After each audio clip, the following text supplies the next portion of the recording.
مولاي صل وسلم دائما ابدا۔ عربی کا مقولہ ہے حب الوطن من الایمان، وطن کی محبت یہ ایمان کا حصہ ہے۔ یہ کوئی حدیث نہیں ہے، عربوں میں یہ مشہور و معروف ہے۔ امام راغب اصفہانی رحمۃ اللہ تعالی علیہ لکھتے ہیں حب الوطن طیب المولد، وطن سے محبت یہ اچھی فطرت کی علامت ہے۔ جس کی جبلت، فطرت، کردار اچھا ہوتا ہے وہی وطن سے محبت کرتا ہے۔ ابو عمر العلا کے حوالے سے محاضرات الادباء میں نقل کیا گیا ہے کہ کسی شخص کی فطرت جانچنی ہو تو 3 چیزیں دیکھو۔ پہلی چیز کہ وطن سے محبت میں کیسا ہے، دوسرا رشتہ داروں سے اور دوستوں سے تعلقات میں کیسا ہے، اور تیسرا گناہ کرنے کے بعد کیسا رہتا ہے۔ اگر گناہ کرنے کے بعد نادم ہو جائے، اللہ کے حضور جھک جائے تو سمجھ لو اچھی فطرت والا ہے۔ وہ ایک شخص طواف کعبہ کر رہا تھا اور کہتا تھا لبیک، تلبیہ، مولا میں آ گیا ہوں، اللہم لبیک، مولا میں حاضر ہوں۔ تو حاطف غیب سے آواز آتا ہے لا لبیک عبدی، بندے تیرا آنا قبول نہیں ہے۔ مسلسل آوازوں پہ آوازیں دیے جا رہا ہے اور حاطف غیب سے لا لبیک کی صدائیں آ رہی۔ دوران طواف کو اللہ والے بھی تھے، انہوں نے بھی یہ آواز سنی اور اس آدمی سے کہا آپ کو یہ آواز آ رہی ہے؟ کہا جی آ رہی ہے۔ کہا پھر کیوں چکر پہ چکر دیے جا رہے ہیں؟ کہا یہ آواز آج سے نہیں آ رہی ہے، میں 70 حج کر چکا ہوں، جب بھی آیا ہوں یہی آواز آئی ہے، تیرا آنا قبول نہیں ہے۔ حیران و ششدر رہ گئے، 70 حج کر چکے ہیں، ہر دفعہ اللہ لبیک کی صدائیں آتی ہیں، آپ بڑی مستقل مزاجی سے یہی تلبیہ کہتے آ رہے ہیں، چھوڑ دیں۔ کہنے لگے میرے پاس تو اس در کے سوا کوئی در ہی نہیں ہے، میرے پاس تو اس دروازے کے سوا کوئی دروازہ ہی نہیں ہے، محمد عربی نے ہمیں یہی گھر دکھایا ہے۔ اب وہ لاکھ انکار کرے، دھتکارے، لیکن کیا کروں، ہے تو میرا اور میں اس کا۔ جب اتنی بات کہی پھر حاطف غیب سے آواز آتا ہے او بندے اتنی اچھی بات کہی ہے، جا اس کے صدقے یہ حج بھی قبول کرتا ہوں اور پچھلے سارے حجوں کو شرف قبولیت عطا کرتا ہوں۔ تو 3 چیزیں اگر کسی میں پائی جائیں تو جان لو اچھی فطرت والا۔ پہلی وطن سے محبت، دوسرا رشتہ داروں دوستوں سے تعلق، اور تیسرا گناہ کرنے کے بعد کا رویہ۔ علامہ محمد اقبال رحمۃ اللہ تعالی آپ ابتداً اس فکر کے حامی تھے قومیں اوطان سے بنتی، وطن ہوگا تو قوم بن جائے گی۔ آپ نے اس پر ایک ترانہ بھی لکھا جس کا مطلب یہ ہے سارے جہاں سے اچھا ہندوستاں ہمارا، ہم بلبلیں ہیں اس کی یہ چمنستاں ہمارا۔ لیکن جب آپ کا نظریہ بدلا اور آپ کی سوچ میں تبدیلی واقع ہوئی تو ترانہ بھی بدل دیا اور کہا چین و عرب ہمارا، ہندوستاں ہمارا، مسلم ہے ہم، وطن ہے سارا جہاں ہمارا، توحید کی امانت سینوں میں ہے ہمارے، آسان نہیں مٹانا نام و نشاں ہمارا، دنیا کے بت کدے میں پہلا وہ گھر خدا کا، ہم اس کے پاسباں ہیں وہ پاسباں ہمارا۔ اے موج دجلہ تو بھی پہچانتی ہے ہم کو، اب تک ہے تیرا دریا افسانہ خواہ ہمارا۔ اے گلستان اندلس وہ دن ہے یاد تجھ کو، تھا تیری ڈالیوں پہ جب آشیاں ہمارا۔ سالار کارواں ہے میر حجاز اپنا، اس نام سے ہے باقی آرام جاں ہمارا۔ باطل سے دبنے والے اے آسماں نہیں ہم، 100 بار کر چکا ہے تو امتحاں ہمارا۔ اقبال کا ترانہ بانگے درا ہے گویا، ہوتا ہے جادہ پیما پھر کارواں ہمارا۔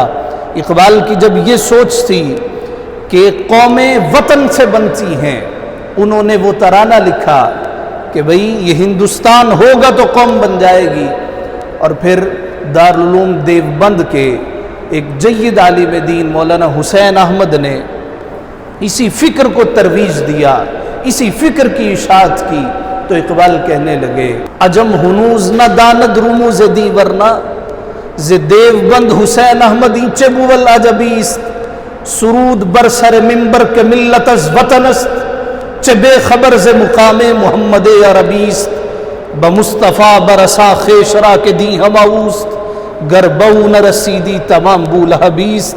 ایک فکری اختلاف تھا، ایک نظریاتی اختلاف تھا۔ اقبال کہتے ہیں آپ کی یہ سوچ کہ وطن ہوگا تو قوم بن جائے گی، ہماری یہ سوچ ہے کہ قومیں بنیں گی تو محمد مصطفیٰ کی غلامی میں بنیں گی، ان کی محبت کا پٹا گلے میں ڈال لیں گے تو قومیں بن جائیں گی۔ بمصطفیٰ برسا خیشرا کہ دین ہماؤس، دین ہے تو محمد عربی کا نام ہے، دین سارے کا سارا حضور علیہ السلام کا نام ہے۔ گر بہو نہ رسیدی، اگر تو وہاں تک نہ پہنچے تو دنیا جہان کا علم گھول کے پی لے اور تو محمد عربی کے مقام سے نہ واقف رہے، جان لے یہ سارے کا سارا بولہبی ہے۔ جب جواب شکوہ لکھا مسلمانوں کی زبوں حالی تھی، اقبال کہتے ہیں کیوں زیاں کار بنوں سود فراموش رہوں، فکر فردا نہ کروں محو غم دوش رہوں، نالے بلبل کے سنوں اور ہمتن گوش رہوں، ہم نوا میں بھی کوئی گل ہوں کہ خاموش رہوں، جرت آموز میری تاب سخن ہے مجھ کو، جرت آموز میری تاب سخن ہے مجھ کو، شکوہ اللہ سے خاکم بدہن ہے مجھ کو۔ مولا یہ شکایت نہیں ہے ان کے خزانے معمور، نہیں محفل میں جنہیں بات بھی کرنے کا شعور، حد تو یہ ہے کہ کافر کو ملے حور و قصور اور بیچارے مسلمان کو فقط وعدہ حور۔ مولا بس رہے تھے یہی سلجوق بھی تورانی بھی، اہل چین میں ایران میں ساسانی بھی، اسی خطے میں یہودی بھی تھے نصرانی بھی، اسی معمور میں آباد تھے یونانی بھی، پر تیرے نام پہ تلوار اٹھائی کس نے، بات جو بگڑی ہوئی تھی وہ بنائی کس نے، تو ہی کہہ دے کہ اکھاڑا در خیبر کس نے، شہر قیصر کا جو تھا اس کو کیا سر کس نے، توڑے مخلوق خداوندوں کے پیکر کس نے، کاٹ کر رکھ دیے کفار کے لشکر کس نے۔ مولا ہم تو وہ تھے ایک ہی صف میں کھڑے ہو گئے محمود و ایاز، نہ کوئی بندہ رہا نہ کوئی بندہ نواز، مولا ہم تیرے وہی بندے ہیں، تیرے محبوب کی وہی امت ہیں، دشت تو دشت ہے دریا بھی نہ چھوڑے ہم نے، بحر ظلمات میں دوڑا دیے گھوڑے ہم نے۔ یہ جب شکوہ کیا نا پھر فکر بدلی، پھر الہام ہوتا ہے۔ اقبال کہتے ہیں کچھ جو سمجھا میرے شکوے کو تو رضواں سمجھا، شکوے پہ بے شمار علماء نے فتوے بھی لگائے، وہ برحق تھے کہ ظاہراً اس کا معنی کو بہتر نہ تھا کہ اللہ سے بندہ شکوے کرتا پھرے۔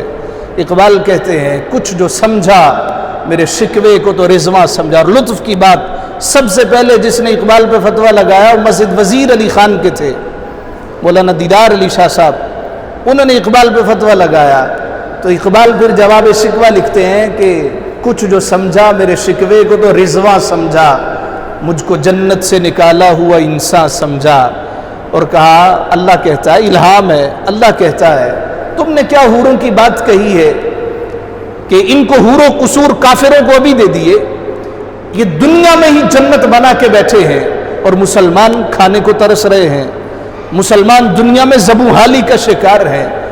اقبال کہتے ہیں جب مجھ پہ الہام ہوا تو جواب دیا گیا اور تم میں حوروں کا کوئی چاہنے والا ہی نہیں، جلوہ طور تو موجود ہے موسیٰ ہی نہیں، کبھی موسیٰ جیسا جگرا اور آرزو تو لے کے آؤ، طور بھی موجود ہے، جلوہ بھی موجود ہے، تمہاری چاہت باقی نہیں رہی۔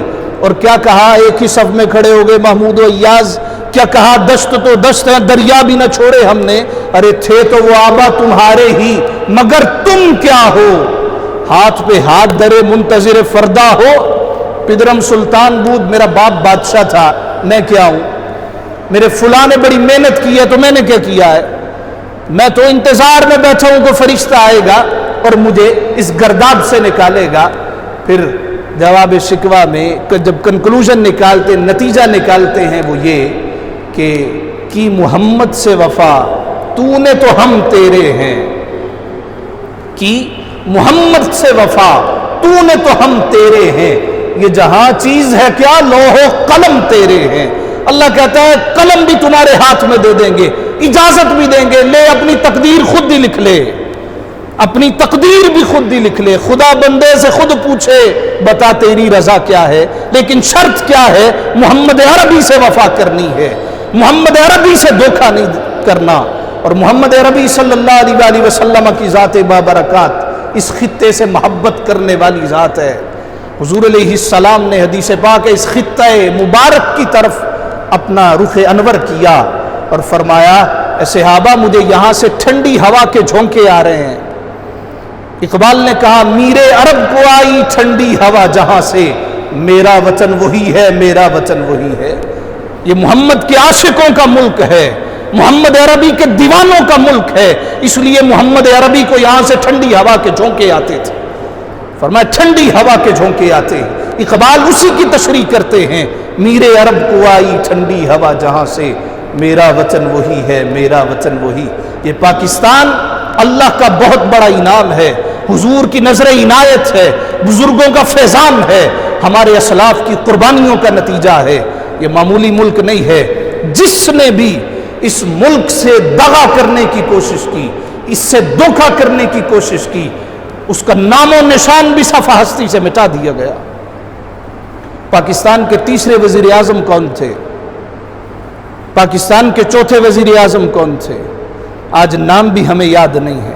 ایک وقت یہ تھا جب یہ وزیر تھے، ہٹو بچوں کی آوازیں ہیں، پروٹوکول ہے، آگے پیچھے ہیں، مگر سدا نام رہے تو اللہ کا، اللہ بس اور باقی ہوس۔